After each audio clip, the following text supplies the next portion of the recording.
Thank you so much for tuning into this episode of the Coda Country Chats Podcast. I have the lovely honky tonk troubadour Broadway star, Miss Sheyna Gee today. How are you, Sheyna? Howdy, I am exhausted. Because you're going all the time. I feel like every time I look on your social media, you are just a new place. Tell us what's been going on with you lately. Well, this weekend I flew out to Venice Beach, California, which is where I got my start in music. And I played their Christmas tree lighting with the guys from Guns N' Roses. And Awesome. I flew back to Nashville. I got in at 3:00. I went to my publicist's Christmas party at 5. I went to my distributor's Christmas party at 7. And of course, we had to follow that up with Red Door.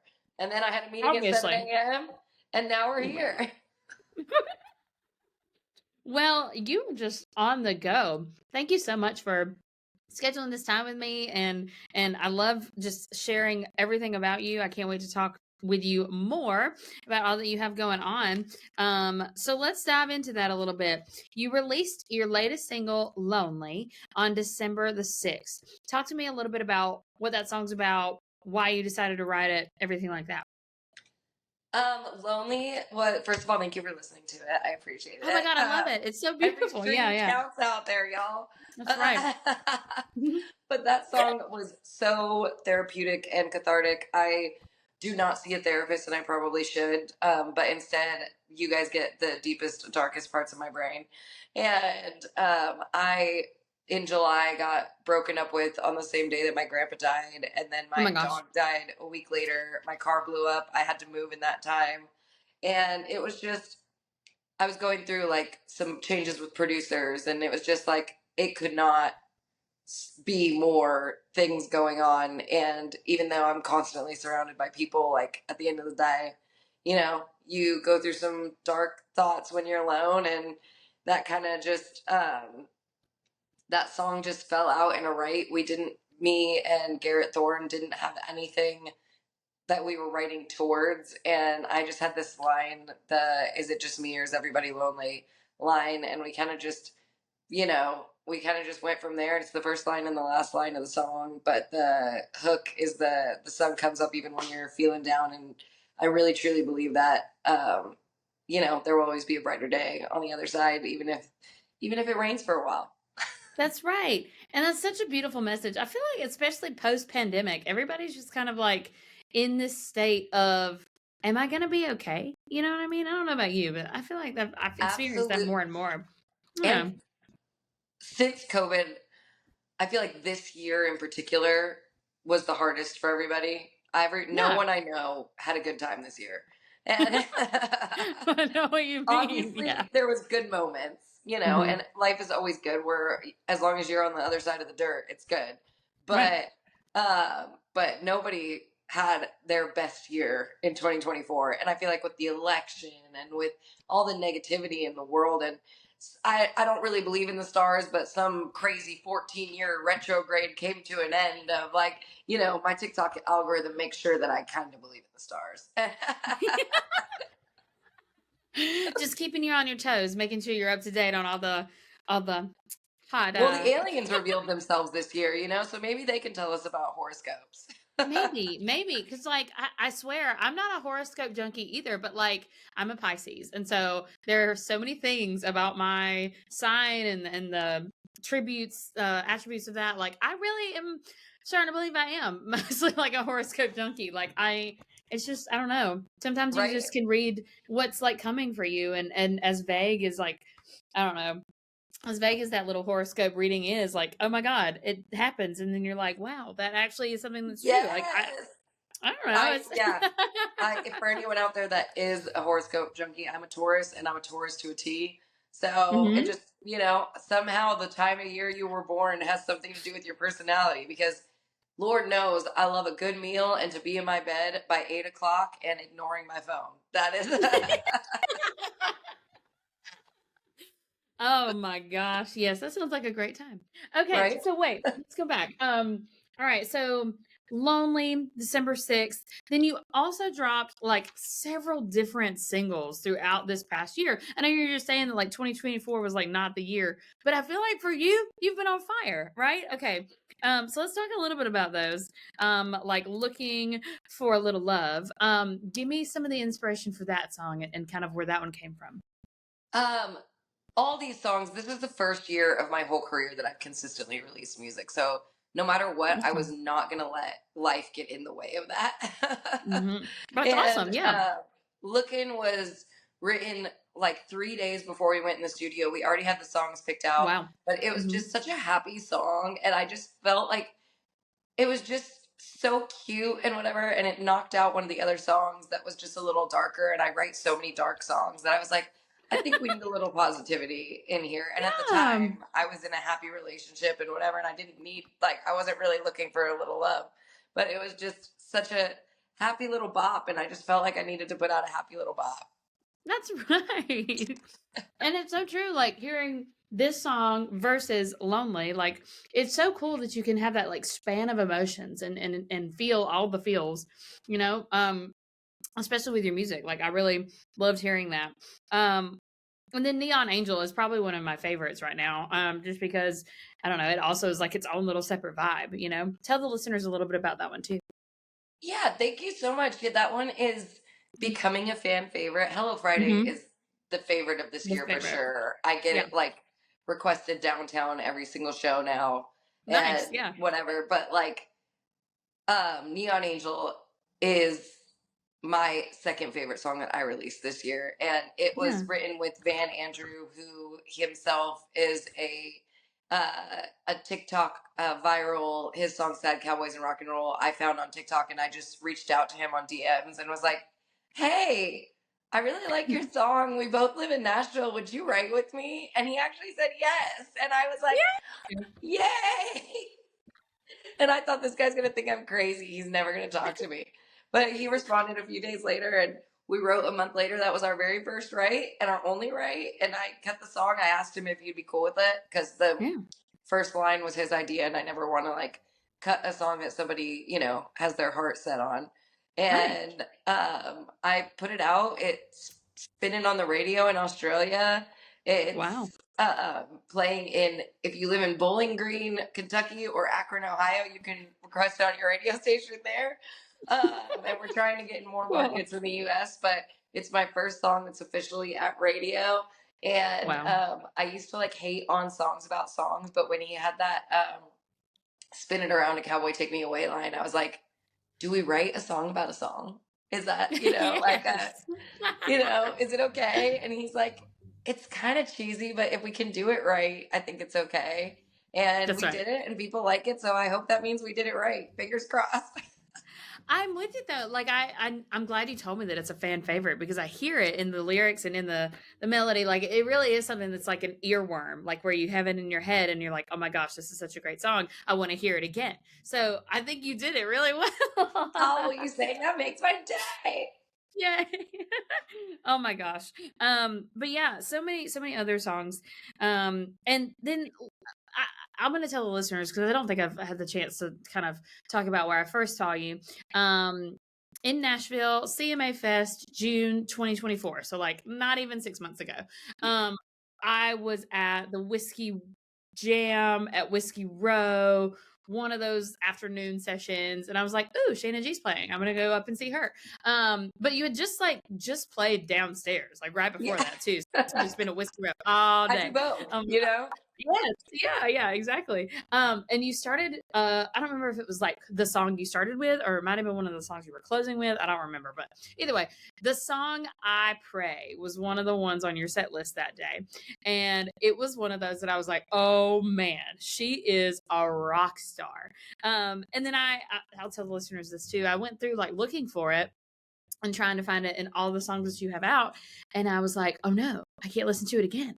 That makes me so sad. But then you just told me that it's not released. Tell me a little bit about some of the like plans you have for upcoming music, since you have so much music, like you said, consistently coming out this year. I'd love to know more of your plans for that. Yes. Okay. So, I Pray was a solo write. I am not necessarily a religious person, and that little I pray just came to my brain, and I wrote the whole song without ever playing music to it. I just wrote it in my Wow. head and like Mm-hmm. typed it into my notes, and I went over to one of my buddies' house and was like, "Can we put this, like, let's put this to music? I haven't even like played it, but I really think this could be a thing." And I've Yeah. always loved like "Man of Constant Sorrow" from "Oh Brother Where Art Thou," Absolutely. and Yeah. I was like, I want to do like a call and answer type, like almost gospel Yeah. song. And we built the track up. And we had musicians just send us the tracks of the parts they played. We had a guitar player come in and lay down some, because the buddy I was recording it with was a metal producer, Oh, that wow. produces like Papa Roach and like other those kind of like bands. And so, That's and he's an crazy. amazing guitar player. But I was like, this really needs like a tele guitar player. So we had a tele guitar player come in Yes. Yeah. and recorded the song. And then after recording it and putting it to music, I was like, this song needs a feature. Like, Yeah. we need to get like a duo or a trio or a band to do these harmonies. And I haven't picked who I want to do it. So that song is just sitting there recorded, waiting for the right person to feature. So maybe Yes. they're listening right now, and maybe somebody will be like, I want to feature on that song. Um, but I write before that song was written. I had written a song just for the opening of my set because I think it is so striking to open a set with harmonies and Yes. no music, just vocal harmonies. And I'm so freaking lucky that all of my guys in my band are amazing singers. So I'm like, I'm going to use that. Like, I'm going Yeah. to use these beautiful boys, and they're Mm-hmm. going to sing with their beautiful voices and make this like striking, and it makes people shut their mouths. Like, Yeah. if the room is talking, whatever, if you just hear harmonies, you're going to stop talking, like whether you mean to or not. You just, your ears perk up and you look. And so that song kind of kicked out my old opening thing. And it's, I cannot wait to put it out because I love murder country, and it's Yeah. about the abusive husband dying, and it's the only thing you prayed for is to get out of this relationship, and he dies in a car accident. And so you don't actually have to kill him, so you don't have to feel guilty about it. Like, Right. God did it, and because like answered your prayers, and this guy got drunk on a Friday night and crashed into a semi truck, and Oops. yay, now everybody's happy. And Exactly. so I think country is missing that. The only person still killing dudes in country is Miranda Lambert. And, you know, the Dixie Chicks are not angry anymore. Like, we Nope. need some angry girl country. Yes, I agree. Absolutely. Oh my gosh. And I'm so glad you just said that, because that song, I'm telling you, like, I was like, this is crazy. But I loved it. You'll be the Okay. first person I call when we're going to put it out. Please do. You've got the debut. Oh my gosh, that sounds great. Well, okay, and you're funny because you were just talking about like a feature, like certain artists. I've got one in mind. Whenever we hop off this call, Okay, I'm going to tell perfect. you. So I don't want to spoil it. Anyway, Okay. So wait, and you were just talking about your band, The Boys, right? You call them The Boys, right? Well, we have a rebrand, and rebrand. downtown. I haven't changed my my logo yet, but at my original shows, I've already changed my logo. They are the Cowboy Circus. Oh, that's so cutie. Oh, I love that. Cowboy Circus. So on top of all the things that you're doing, because you just like literally had a 48-hour run across the world, tell me, where do you and the Cowboy Circus head next? I know you're like about to hop on another plane, so I'd love to hear more about Tomorrow those dates. morning, we go to Canada. And Oh my gosh. That's crazy. tomorrow morning, we go to Canada for a private event. We're playing a Christmas party up there, and then I fly straight from Canada. My drummer's also in Lauren Elena's band, so he'll be flying to Florida. The two of the boys will be flying back to Nashville. I'll be flying to Vegas to play at the Virgin for NFR. We'll be playing in San Diego in March. We'll be playing in Norway in June. We'll be playing in Essex in August, Germany in September, And I'm hoping to fill in a lot of gaps in the US. Trust me, like the US, I want to tour more here, but for some Yeah. reason internationally, they know me more. So I get offered a lot bigger gigs out there, but I am That's really cool. like, Oh I my have gosh. one American festival booked right now in Washington Mhm. State in August. So I'm excited Mhm. to get out there. I'll be playing with 49 Winchester, Jason Scott and the High Heat, and some of the other cool like alt country bands. And so I'm happy to be able to walk that tightrope between mainstream country and alt country. And I hope Yeah. that, I hope both audiences keep accepting me because I love Oh my, everybody. well, I was just about to say, because like that is the perfect blend of artists to be on a lineup right now, because I feel like you fit right in that groove of like, I don't know, angsty, rocky, but still like a little bluegrassy. I don't know. There's so much amazingness to your sound. So I think there's so much good country music right now that it's like you don't have to pick. You can love it yeah, all. Like it's fine to like Morgan Wallen and Zach Bryan and Sierra Farrell and Parker McCollum and Oliver Anthony, and we can all get along. We don't need to fight. It's just like politics. Stop that's right. fighting.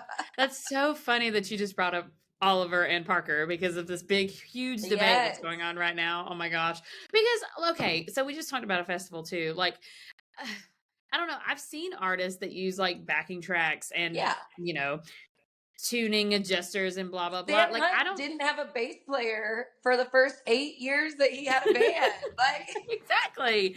And like to me as an audience goer and like a live music lover, it really doesn't bother me. I don't know no. why. I guess Oliver Anthony just must have been on a high horse that day. I don't really know, but yeah, I think it's all about the product you put out and like what the people want to hear and how you relate to your audience and Yeah, I giving just them the don't think songs you they need to want. tear other people down to go up.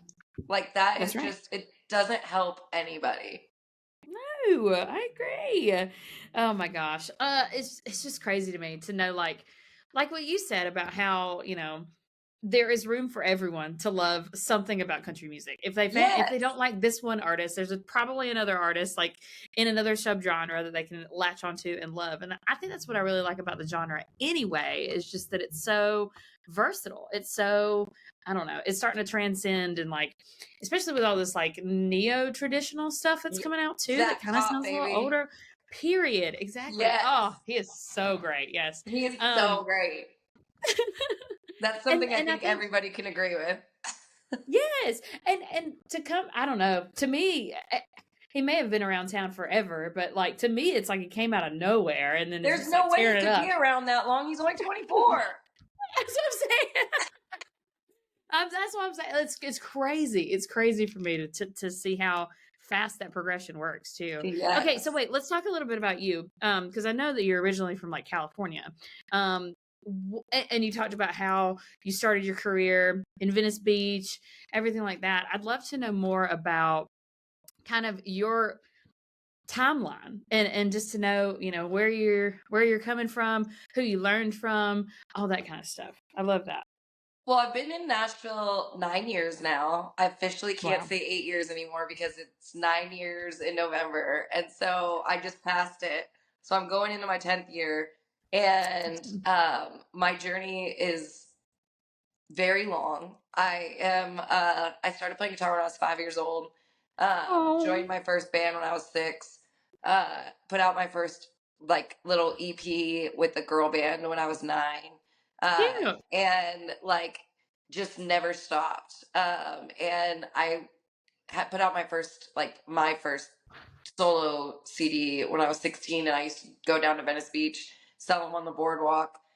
Back then, you could sell CDs for $15, so I'd sell Yeah. 10 and be rich for a 16-year-old. I'd go buy Woo. pot from the Vagrants and go smoke pot with my friends in Venice Beach, and then come home and do the thing. And then after high school, I always did like rock music. And then after high Yeah. school, when the bands broke up, I started writing my own music, hosting open mic nights around town and writers' nights and little showcases and whatever. And people kept calling me country. And I was like, I'm not country. I'm a rock Yeah. artist. Yeah. And then eventually I started just being like, am I country? But I didn't really like the country at the time. It was like Jason Aldean, Luke Bryan, no hate to Like the them. I bro just, country. you know, No, yeah, yeah. it just I totally wasn't know what you mean. me. Yeah. And I was like, I'm not this music. But then Eric Church came out and I was like, okay, I Yeah. like this, you Mm-hmm. know, and like I dabbled in country throughout the years. I had an aunt that loved Shania Twain, and like, you know, like there's always been good country music. Yeah. I just wanted to be a rocker girl, like hence all the tattoos and all the, you know, whatever. And after I accepted that I was country, I started getting into like, I was like, okay, I know who Dolly Parton is, I know who Johnny Cash is, but I never listened to their music. I never listened to Right. Waylon Jennings and whatever. So I dove Yeah. into that music and I was like, oh, this is amazing. And that they really like Yeah. wrote their songs and they really were like, you know, these true country artists. And I was like, okay, I've accepted it. I can be country and be cool. And, Cool. you know, now like Lainey Wilson said, country's cool again. And I've been doing it now I've been in country now for 15 years, in Nashville for 9. So, you know, you do something long enough and it'll become popular. You don't have to chase it. That's right. I love that. You don't have to chase it. That's so right. Okay. Well, and so what you were saying before about like liking the era of country music and like with the Luke Bryan and the Florida Georgia Line, and I don't know, there was a time there when it was like taboo to be a country music fan, and it was like Yes. I don't know if it's just like I think about the Maddie and Tay song like Girl in a Country Growing, Song. It yeah. was like every damn song was like that. It was Yeah. so it's great to see how the genre has kind of evolved, and listening to your music, like the evolution of how great your songwriting is just really a breath of fresh air for the genre, I think, in my own personal opinion. Hey, it's a Of lot of course. drama that went into those songs. Oh, see, and I know what you mean though. Like you got to write what you know, and it kind of sucks sometimes that you have to write like about these experiences that have like really changed you and really kind of have been there and like you know tugged at your heartstrings a lot. But it also speaks to you as a songwriter to be able to like open up and talk about that like pretty fluently, just because I know that's got to be very vulnerable whenever you go into a writing session or even like in a solo write when you're like trying to pour your heart out or like even talking to somebody, getting all that on, you know, paper or your notes app or whatever. Yeah. So, okay. If you were to give like, I don't know, I don't want to say like a step-by-step process, but for a songwriter out there who may be like struggling to get their thoughts on a page, what do you do in order to like get the lyrics across that you want? Well, I tend to use Ghost as an example a lot because it was a solo Ghost. write. It is my most successful song, and it is a song that is just truly about a experience I thought was unique to myself. I thought that I was the only person. I was in a relationship. I started writing that song about the part of the relationship that I was in. Yeah. It got lost in my notes. I never thought about it again. And when I went back to listen, I was in the same exact situation with a different relationship. And Wow. I finished the song and I put it out. And when I put it on TikTok, hundreds of thousands of people had the same experience. Wow. And I thought I was unique in that experience, but I was not. And so just writing what you know, there are other people that are going through whatever you're going through, even if it's something happy, something sad, something whatever, but just being yourself, because I was always chasing something. And when I posted Ghost on TikTok, I was recording new music with an investor.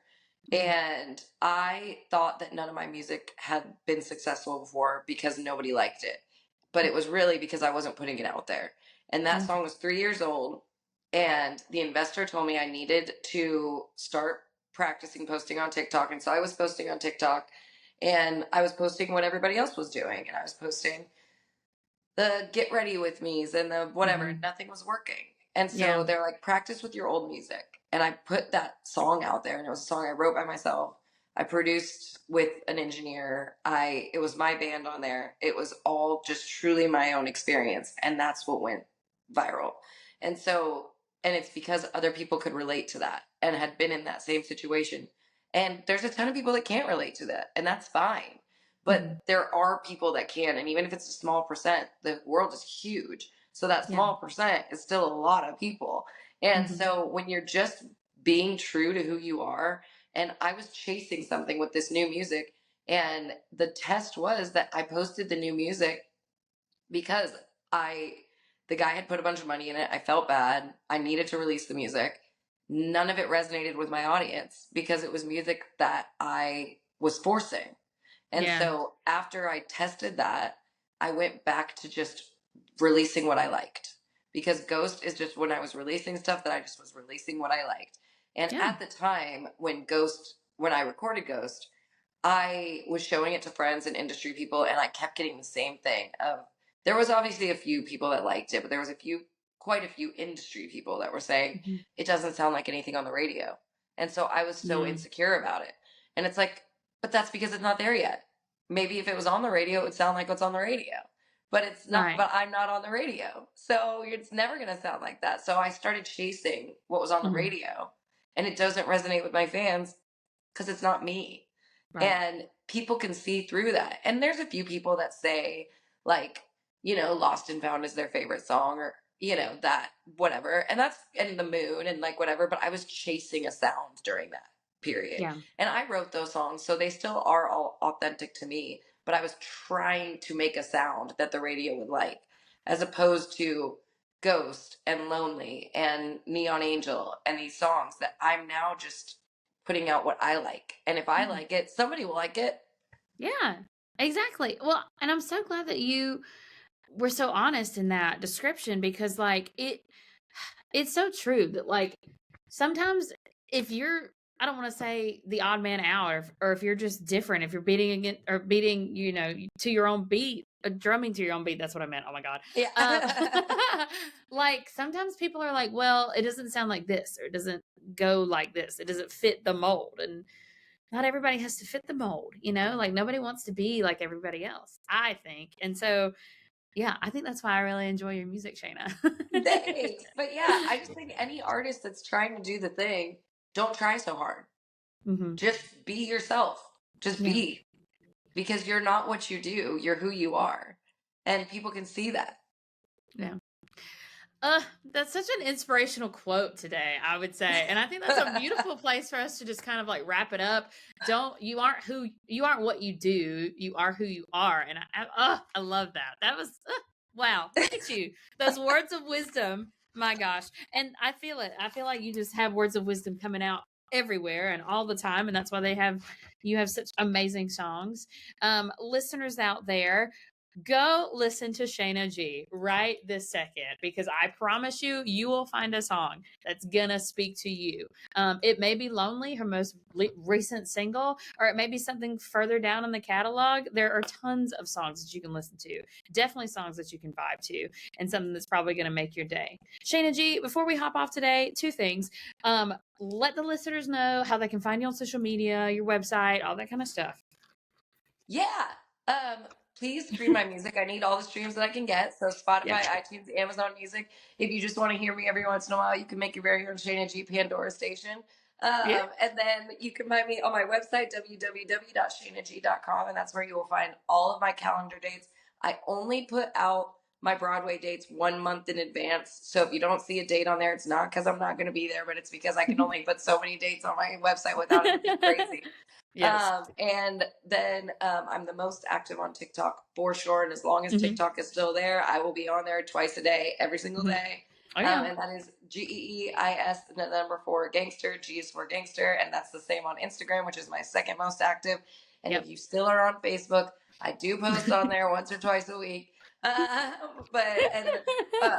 all of them, if you put in Sheyna Gee, all come up, but don't be confused by the G is for gangster, because that is also me. That is the G only is for me. gangster. Yes. G is for gangster. People get so mad about it. They're like, you're not a rapper. I'm like, you don't No. have a sense of humor. Exactly. Exactly. Oh no, I absolutely love it. I think that's so cute. Is there anyone else that you would like to give a shout out to, or anything else that you'd like to promote today? I'm gonna have a whole bunch of music coming out this next year, and I'm working with some great musicians, some great producers.